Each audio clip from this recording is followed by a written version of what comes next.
नमस्कार, मैं Tanveer sir from Bihar east Champaran Motihari. स्वागत है आप सभी का अपना प्यारा सा यूट्यूब चैनल तनवीर सर पर। मेरे प्रिय साथियों, आज साइंस का 16वां सेट है और यह सेट जो है साइंस का, इसमें बायोलॉजी का आखिरी सेट है। इसलिए आज हमने इसमें 25 प्रश्न डाला है, यानी इस सेट में 25 प्रश्न हम लोग पढ़ने वाले हैं।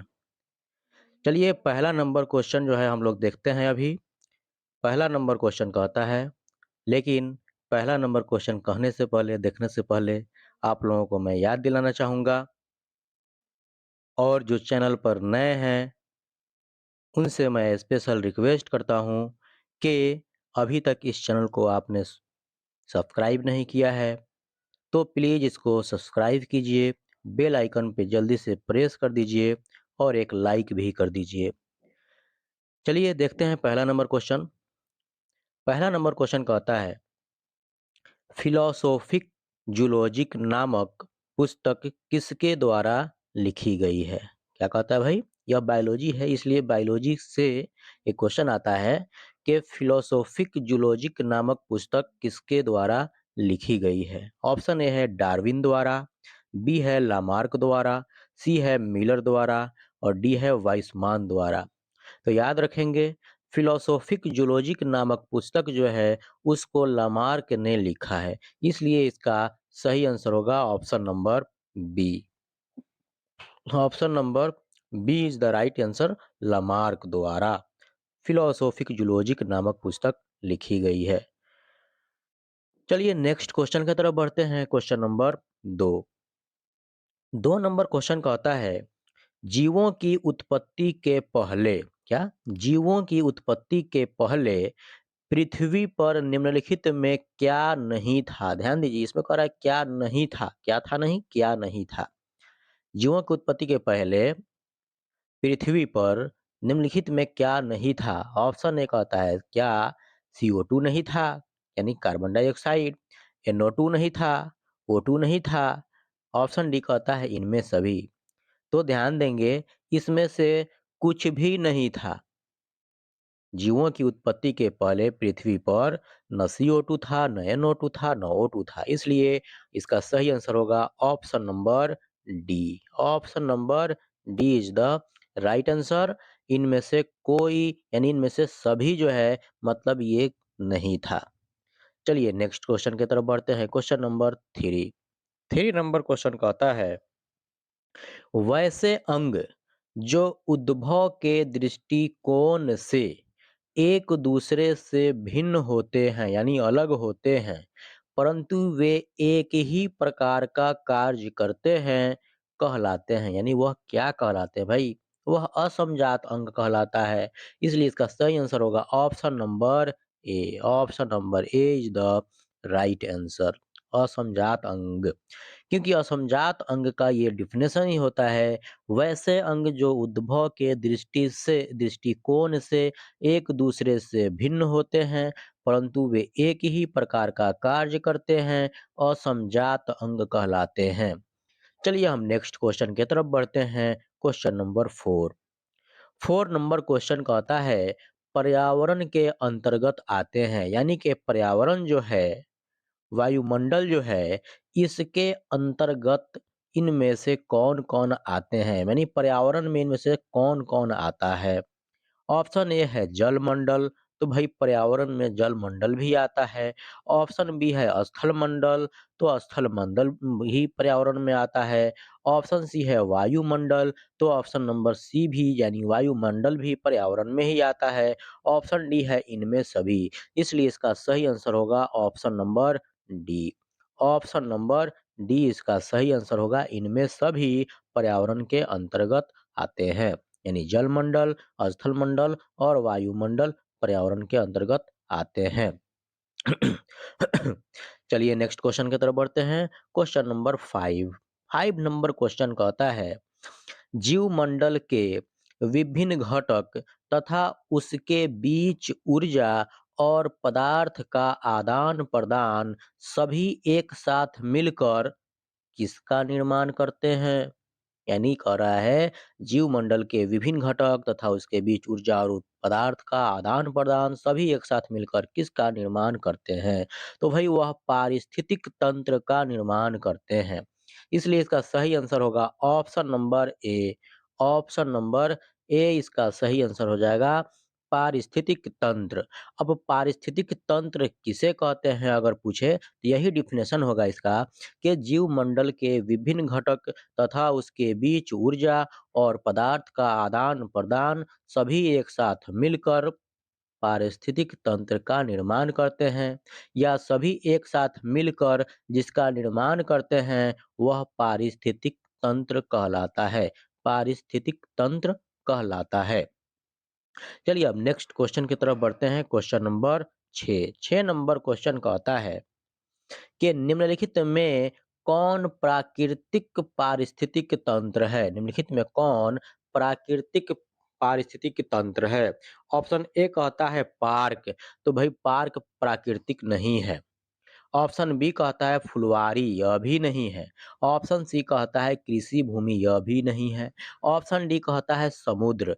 तो इसका सही आंसर होगा option number D. Option number D इसका सही आंसर होगा समुद्र। समुद्र जो है प्राकृतिक पारिस्थितिक तंत्र है। चलिए नेक्स्ट क्वेश्चन की तरफ बढ़ते हैं। क्वेश्चन नंबर 7 नंबर क्वेश्चन कहता है कि जीवमंडल की स्वपोषित संरचनात्मक या जीवमंडल की स्वपोषित संरचनात्मक एवं कार्यात्मक इकाई को क्या कहा जाता है? तो भाई यह भी पारिस्थितिक तंत्र का ही डिफिनेशन हो गया कि जीवमंडल की स्वपोषित संरचनात्मक एवं कार्यात्मक इकाई को पारिस्थितिक तंत्र कहा जाता है। इसलिए सही आंसर होगा इसका option number A. Option number A is the right answer. यानी अभी इससे पहले वाला जो पारिस्थितिक तंत्र के बारे में पढ़ा गया, अब उसी को शॉर्ट फॉर्म में यदि बोला जाए तो जीवमंडल की स्वपोषित संरचनात्मक एवं कार्यात्मक इकाई को पारिस्थितिक तंत्र कहा जाता है। चलिए नेक्स्ट क्वेश्चन की तरफ बढ़ते हैं। Question number 8। 8 नंबर क्वेश्चन कहता है सूर्य की सूर्य की विकिरण ऊर्जा यानी सूर्य की विकिरण ऊर्जा से कार्बनिक यौगिक बनाने वाले जीवों को कहा जाता है। मतलब क्या कहा जाता है? सूर्य की विकिरण ऊर्जा से कार्बनिक यौगिक बनाने वाले जीवों को क्या कहा जाता है? तो ध्यान देंगे, सूर्य की विकिरण ऊर्जा से कार्बनिक यौगिक बनाने वाले जीवों को उत्पादक कहा जाता है। तो देखते हैं ऑप्शन ए है उपभोक्ता, ऑप्शन बी है उत्पादक। क्या होगा इसका सही आंसर भाई? ऑप्शन नंबर बी उत्पादक। ऑप्शन नंबर बी इसका सही आंसर होगा उत्पादक। सूर्य की विकिरण ऊर्जा से कार्बनिक यौगिक बनाने वाले जीवों को उत्पादक कहा जाता है। चलिए नेक्स्ट क्वेश्चन की तरफ बढ़ते हैं। Question number 9। 9 नंबर क्वेश्चन कहता है कि समस्त जीवों के लिए ऊर्जा का मूल स्रोत है। समस्त जीवों के लिए ऊर्जा का मूल स्रोत है। मतलब ऊर्जा का मूल स्रोत क्या है समस्त जीवों के लिए? ऑप्शन ए है हरे पौधे। भाई हरा पौधा से ऊर्जा तो मिलता नहीं है। बी नंबर कहता है तापक्रम, यह भी नहीं होगा। सी नंबर है जल, यह भी नहीं होगा। ऑप्शन नंबर डी है सौर ऊर्जा।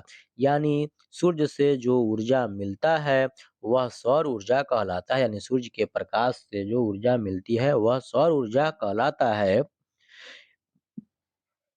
इसलिए इसका सही आंसर होगा ऑप्शन नंबर डी।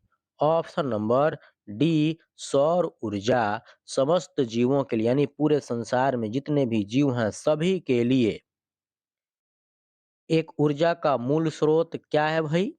तो वह सौर ऊर्जा है। इसलिए सही आंसर होगा ऑप्शन नंबर डी सौर ऊर्जा।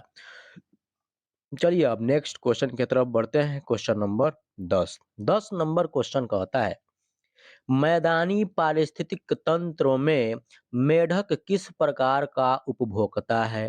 भाई फील्ड, मैदान का मतलब फील्ड, यानी कि मैदानी पारिस्थितिक तंत्र में मेढक मेढक किस प्रकार का उपभोक्ता है?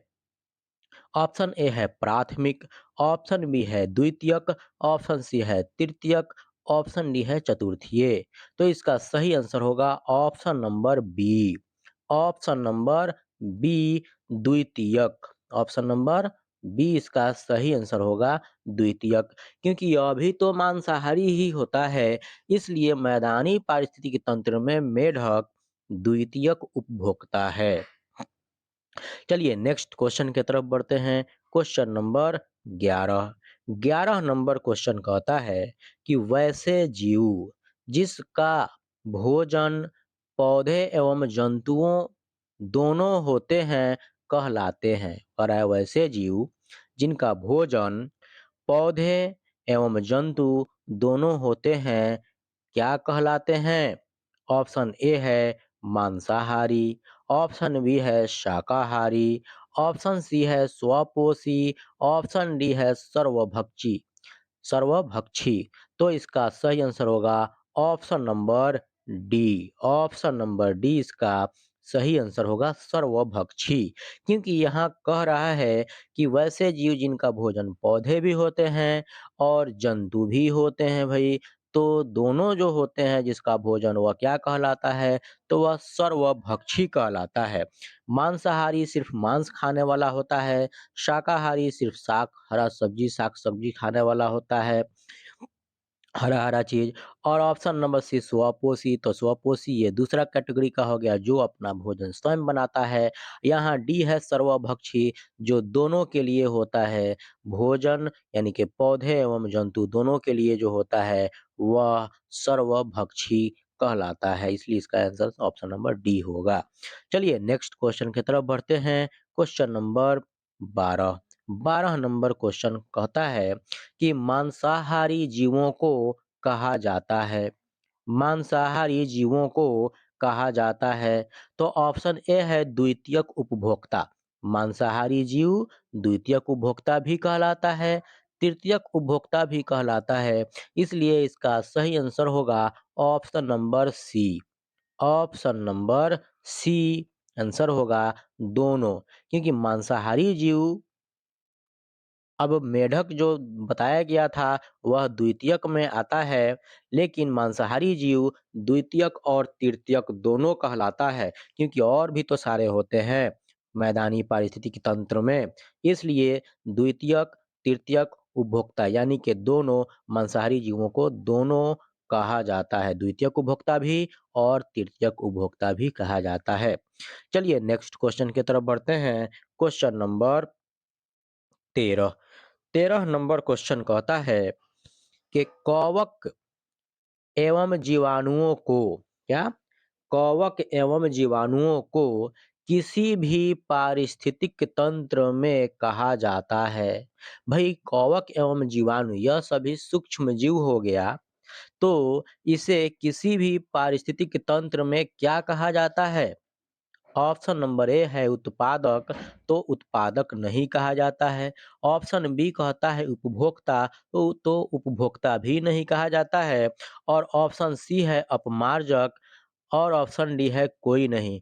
तो इसका सही आंसर होगा option number C. Option number C इसका सही आंसर होगा अपमार्जक। अब अपमार्जक क्यों कहा जाता है, जरा सा हम यहाँ ध्यान देंगे। अपमार्जक का मतलब होता है सफाई करने वाला। एक तरह से जैसे मान लीजिए हम लोग सर्फ का इस्तेमाल करते हैं, सर्फ का प्रयोग करते हैं कपड़ा वगैरह धोने के लिए, तो वह अपमार्जक है। यानी कि अपमार्जक को इंग्लिश में बोलते हैं डिटर्जेंट, और डिटर्जेंट पाउडर जो होता है वह सर्फ ही होता है, तो सफाई का काम होता है उससे। अब यहाँ पे कपड़ा धोने वाला काम नहीं, सफाई करने वाला में कपड़ा साफ करने वाला से मतलब नहीं है, क्योंकि यह बायोलॉजी है। अब इस हिसाब से देखना होगा, लेकिन अपमार्जक का मतलब होता है साफ, यानी कि सफाई करने वाला, या इसको आप अपमार्जक को अपघटक भी कह सकते हैं। क्या कह सकते हैं भाई? अपघटक भी कह सकते हैं, अपघटक। अपमार्जक को अपघटक भी कह सकते हैं। मतलब अपमार्जक के जगह पर यदि अपघटक भी दे देता, तो भी इसका आंसर अपघटक होता यहाँ पर। क्योंकि अपघटक अपघटक का मतलब ये होता है कि जटिल कार्य को आसान बना देना। तो अपमार्जक यहाँ पे सफाई यानी कि क्या होता है कि सूक्ष्म जीव जो होते हैं, वह क्या करते हैं? सफाई का काम करते हैं बहुत जगह पे। जटिल से जटिल चीज़ को वह क्या करते हैं भई, आसानी में जो है छोटा-छोटा ये सब तोड़ देने का काम करता है सूक्ष्मजीव। इसलिए कवक एवं जीवाणु को किसी भी पारिस्थितिक तंत्र में अपमार्जक कहा जाता है। चलिए नेक्स्ट क्वेश्चन की तरफ बढ़ते हैं। Question number 14। 14 नंबर क्वेश्चन कहता है, किसी पारिस्थितिक तंत्र में श्रृंखलाबद्ध तरीके से जुड़े जीवों से बना होता है, वह क्या कहलाता है? या किसी पारिस्थितिक तंत्र में श्रृंखलाबद्ध तरीके से जुड़े जीवों से बनता है, क्या बनता है भई? तो वह आहार श्रृंखला बनता है। ऑप्शन नंबर ए इसका सही आंसर होगा। ऑप्शन नंबर ए, आहार श्रृंखला किसी पारिस्थितिक तंत्र में श्रृंखलाबद्ध तरीके से जुड़े जीवों से बनता है आहार श्रृंखला। आहार श्रृंखला का मतलब, जैसे मैंने बायोलॉजी में ही बहुत पहले ही शुरू-शुरू में ही मैंने एक क्वेश्चन बताया था उसमें, कि सबसे पहले अगर मान लीजिए साँप है, चूहा है, खरगोश है और घास है, तो वह किसको-किसको पहले खाएगा? तो घास जो है, तो यहाँ पर घास को कौन खाएगा भई? तो खरगोश। खरगोश जो है, खरगोश वहाँ पे सॉरी मतलब खरगोश जो है घास को खा जाएगा, और ख खरगोश घास को खाएगा, लेकिन चूहा हटा देते हैं तो फिर खरगोश को कौन खा लेगा भई? यहाँ पर अगर मांसाहारी है, शेर है तो वह शेर खा जाएगा, या चूहा को अगर लेते हैं तो चूहा को साँप खा जाएगा। यानी कि इस तरह से एक श्रृंखला बन रहा है कि कौन किसको खाएगा। तो यह एक आहार श्रृंखला बन जाता है। तो वही कह रहा है कि कृषि पारिस्थितिक तंत्र में श्रृंखलाबद्ध तरीके से जुड़े जीवों से बनता है, तो वह आहार श्रृंखला बनता है। चलिए नेक्स्ट क्वेश्चन की तरफ बढ़ते हैं। Question number 15। 15 नंबर क्वेश्चन कहता है कि सूक्ष्म उपभोक्ता का उदाहरण होता है। तो भाई अभी-अभी अपमार्जक के बारे में हमने चर्चा किया, तो वहाँ पे जीवाणु और कवक आया, तो वह उपभोक्ता तो नहीं, लेकिन सूक्ष्म उपभोक्ता में आते हैं। सूक्ष्म उपभोक्ता का उदाहरण वह होगा, क्योंकि सूक्ष्म जीव होता है, तो सूक्ष्म उपभोक्ता का उदाहरण जीवाणु और कवक होते हैं। इसलिए ऑप्शन ए है जीवाणु, बी है कवक, सी है दोनों। इसलिए इसका सही आंसर होगा option number C. Option number C is the right answer, दोनों। सूक्ष्म उपभोक्ता का उदाहरण होता है जीवाणु और कवक दोनों। चलिए नेक्स्ट क्वेश्चन की तरफ बढ़ते हैं। Question number 16। 16 नंबर क्वेश्चन कहता है कि जलीय पारिस्थितिक तंत्र में छोटी मछलियाँ किस स्थान पर रहती हैं? जलीय पारिस्थितिक तंत्र में छोटी मछलियाँ किस स्थान पर रहती हैं? ऑप्शन ए है प्रथम पोषी स्तर, यह भी नहीं होगा। ऑप्शन बी है द्वितीय पोषी स्तर, यह भी नहीं होगा। ऑप्शन सी है तृतीय पोषी स्तर स्तर तो इसलिए इसका सही आंसर होगा option number C. Option number C is the right answer, तृतीय पोषी स्तर। जलीय पारिस्थितिक तंत्र में छोटी मछलियां किस स्थान पर रहती हैं? तो तृतीय पोषी स्तर पर रहती है। यह तृतीय पोषी स्तर कहलाता है जलीय पारिस्थितिक तंत्र में छोटी मछलियां। चलिए नेक्स्ट क्वेश्चन की तरफ बढ़ते हैं। Question number 17। 17 नंबर क्वेश्चन कहता है कि आहार श्रृंखला का निर्माण हमेशा शुरू होता है। आहार श्रृंखला का निर्माण हमेशा कहाँ से शुरू होता है? ऑप्शन ए है प्राथमिक उपभोक्ता से, ऑप्शन बी है अपमार्जक से, ऑप्शन सी है द्वितीयक उपभोक्ता से, और ऑप्शन नंबर डी है उत्पादक से। तो इसका सही आंसर होगा option number D. Option number D is the right answer, उत्पादक से। आहार श्रृंखला का निर्माण हमेशा उत्पादक से शुरू होता है। चलिए नेक्स्ट क्वेश्चन की तरफ बढ़ते हैं। Question number 18। 18 नंबर क्वेश्चन कहता है कि आहार श्रृंखला के विभिन्न स्तरों, क्या कह रहा है भाई? आहार श्रृंखला के विभिन्न स्तरों को क्या कहा जाता है? ऑप्शन ए कहता है उत्पादक, तो उत्पादक नहीं कहा जाता है। ऑप्शन बी है उपभोक्ता, यह भी नहीं कहा जाता है। ऑप्शन सी है पोषी स्तर, तो इसका सही आंसर होगा option number C. Option number C इसका सही आंसर होगा पोषी स्तर। आहार श्रृंखला के विभिन्न स्तरों को पोषी स्तर कहा जाता है। चलिए नेक्स्ट क्वेश्चन की तरफ बढ़ते हैं। Question number 19। 19 नंबर क्वेश्चन कहता है एक वन पारिस्थितिक तंत्र में कितने पोषी स्तर होते हैं? क्या कह रहा है भाई?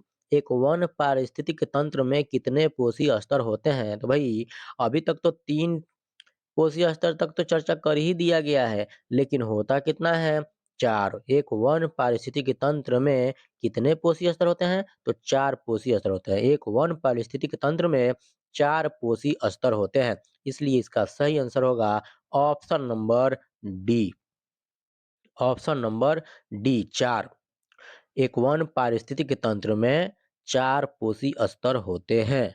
चलिए नेक्स्ट क्वेश्चन की तरफ बढ़ते हैं। Question number 20। 20 नंबर क्वेश्चन कहता है पृथ्वी पर पहुंचने वाली सौर ऊर्जा का कितना हिस्सा हरे पौधों द्वारा प्रकाश संश्लेषण के लिए उपयोग में लाया जाता है? यानी पृथ्वी पर पहुंचने वाली सौर ऊर्जा का कितना हिस्सा है जो पौधों द्वारा प्रकाश संश्लेषण के लिए उपयोग में लाया जाता है? यानी सौर ऊर्जा का मतलब वही प्रकाश ऊर्जा।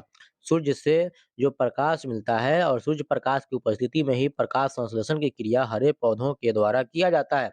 तो वह कितना परसेंट होता है उसके द्वारा इस्तेमाल? तो ऑप्शन ए है करीब 50%, ऑप्शन बी है करीब 100%। तो 50% तो होता नहीं है, 100% भी नहीं होता है, करीब 1%, और यहाँ डी है करीब 10%, तो 10% भी नहीं होता है। ऑप्शन नंबर सी इसका सही आंसर होगा। ऑप्शन नंबर सी करीब 1%, करीब 1% पृथ्वी पर पहुंचने वाली सौर ऊर्जा का करीब 1% हिस्सा हरे पौधों द्वारा प्रकाश संश्लेषण के लिए उपयोग में लाया जाता है। यानी पृथ्वी पर सौर ऊर्जा का जितना भी हिस्सा पहुंचता है उसमें से 1% हरे पौधों द्वारा प्रकाश संश्लेषण के लिए उपयोग कर लिया जाता है, उपयोग में लाया जाता है। चलिए नेक्स्ट क्वेश्चन की तरफ बढ़ते हैं। Question number 21। 21 नंबर क्वेश्चन कहता है अधिकतम ऊर्जा किस स्तर पर रहती है? यानी किस स्तर पर अधिकतम ऊर्जा रहती है? तो वह उत्पादक के स्तर पर अधिकतम ऊर्जा रहती है। ऑप्शन नंबर ए इसका सही आंसर होगा। ऑप्शन नंबर ए अधिकतम ऊर्जा उत्पादक के स्तर पर रहती है। चलिए नेक्स्ट क्वेश्चन की तरफ बढ़ते हैं। Question number 22। 22 नंबर क्वेश्चन कहता है कि ओजोन का निर्माण होता है। क्या कहता है भाई? ओजोन का निर्माण होता है। ऑप्शन ए है ऑक्सीजन के 2 अणु से, तो यह गलत है। ऑप्शन नंबर बी कहता है ऑक्सीजन के 3 परमाणुओं से, तो इसका सही आंसर ऑप्शन नंबर बी हो जाएगा। ऑक्सीजन के 3 परमाणुओं से, यानी कि O3। क्या? O3। ऑक्सीजन के 3 परमाणुओं से यानी कि O3 ओजोन का निर्माण होता है। ओजोन का निर्माण ऑक्सीजन के 3 परमाणुओं से होता है। इसलिए ओजोन का रासायनिक सूत्र क्या हो जाएगा? O3 हो जाएगा। यह रासायनिक नाम O3 हो जाएगा। चलिए नेक्स्ट क्वेश्चन की तरफ बढ़ते हैं। Question number 23। 23 नंबर क्वेश्चन कहता है सीएफसी का व्यापक उपयोग होता है, यानी क्लोरोफ्लोरोकार्बन जो होता है उसका ज्यादा से ज्यादा उपयोग कहाँ पे होता है भाई? ऑप्शन ए है एयर कंडीशनर में, ऑप्शन बी है रेफ्रिजरेटर में, ऑप्शन सी है जेट इंजनों में, ऑप्शन डी है इन सभी में। तो इसका सही आंसर होगा option number D. Option number D इन सभी में, यानी कि एयर कंडीशनर से लेकर फ्रिज से लेकर जेट इंजन तक में सभी में सीएफसी यानी कि क्लोरोफ्लोरोकार्बन का उपयोग होता है। इसलिए इसका सही आंसर ऑप्शन नंबर डी हो जाएगा इन सभी में। चलिए नेक्स्ट क्वेश्चन की तरफ बढ़ते हैं। Question number 24। 24 नंबर क्वेश्चन कहता है ओजोन परत के अवक्षय से कौन सी बीमारियां उत्पन्न होती हैं? यानी ओजोन परत जो है वायुमंडल का एक भाग हो गया। ओजोन परत यह जो है कमजोर हो रहा है, यह नुकसान हो रहा है, तो इससे कौन-सी बीमारियाँ उत्पन्न होती हैं? ऑप्शन ए है त्वचा कैंसर, तो भाई त्वचा कैंसर बिल्कुल होता है। ऑप्शन बी है मोतियाबिंद, तो मोतियाबिंद भी होता है। ऑप्शन डी सी है उत्परिवर्तन, तो यह भी होता है। ऑप्शन नंबर डी है इनमें सभी। इसलिए इसका सही आंसर होगा option number D. Option number D is the right answer. त्वचा कैंसर, मोतियाबिंद, उत्परिवर्तन के जैसा जितने भी बीमारी हैं सभी ओजोन परत के अवक्षय से बीमारियां उत्पन्न होती हैं। चलिए नेक्स्ट क्वेश्चन की तरफ बढ़ते हैं। Question number 25। 25 नंबर क्वेश्चन देखने से पहले मैं आपको फिर एक बार याद दिलाना चाहूँगा कि अभी तक इस चैनल को आपने सब्सक्राइब नहीं किया है, आप भूल गए हैं तो प्लीज़ इसको सब्सक्राइब करके बेल आइकन पे प्रेस ज़रूर कीजिए और वीडियो अच्छा लगा हो तो मेरे भाई एक लाइक ज़रूर क करिए और कमेंट जो है उसमें बढ़िया-सा कमेंट ज़रूर कीजिए और अपने दोस्तों को भी शेयर कीजिए। चलिए क्वेश्चन देखते हैं, क्वेश्चन क्या कहता है 25 नंबर क्वेश्चन। अंटार्कटिका के ऊपर ओजोन के स्तर में आई कमी को कहा जाता है। यानी अंटार्कटिका के ऊपर ओजोन के स्तर में आई कमी को क्या कहा जाता है? ऑप्शन ए है सीएफसी, ऑप्शन बी है एरोसोल, ऑप्शन सी है ओजोन छिद्र, ऑप्शन डी है कोई नहीं। इसका सही आंसर होगा option number C. Option number C सही आंसर होगा ओजोन छिद्र, क्योंकि अंटार्कटिका के ऊपर ज़्यादा स्तर में ओजोन के स्तर में कमी आई है, यानी वहाँ ज़्यादा नुकसान हो रहा है, इसलिए उसको ओजोन छिद्र कहा जाता है। इसलिए इसका सही आंसर होगा ऑप्शन नंबर सी ओजोन छिद्र। चलिए वीडियो को आखिरी तक देखने के लिए आपका बहुत-बहुत धन्यवाद।